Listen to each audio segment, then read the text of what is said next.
Well, yeah, Mark, we'll have more on the company's history in just a moment, but first I thought I'd share our perspective or our vantage point with you. My photographer Jeff is going to zoom in here.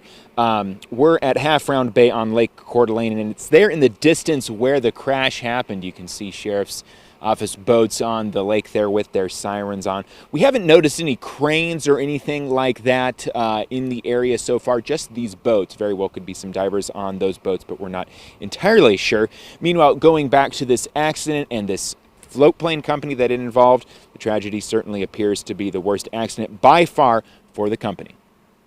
Sunday's mid-air crash was shocking, not only due to how many people died, but also how it happened. An accident like this feels unheard of for the area. While it's likely we won't know how the collision happened for some time, we wanted to know what is the history of Brooks Seaplane in the area. Online searches of the company or the pilot who died on Sunday didn't turn up much. The same goes for the identification number of the Brooks plane that went down. The owner who died in the crash, Neil Lunt, bought the company 2 years ago, according to reports. But under previous ownership, a Brooks plane had a crash in North Idaho. Federal records show that in 2004, a Brooks seaplane crashed while trying to land on Killarney Lake, not far from the Rose Lake community in Kootenai-County.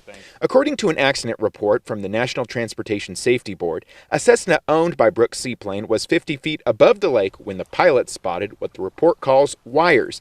In an effort to avoid those wires, investigators wrote that an unnamed Brooks pilot tried to get out of the way. However, the wires went over the plane's floats and pulled the aircraft down. The Cessna then hit the water, causing significant damage to the plane. No one was hurt in the crash. Pilot failure was cited as a probable cause of the accident. Again, that accident happened in 2004, before Brooks' current owners were operating the company. And we did touch base with Brooks Seaplane earlier today. The company said that it was planning on releasing a statement on social media at some point today.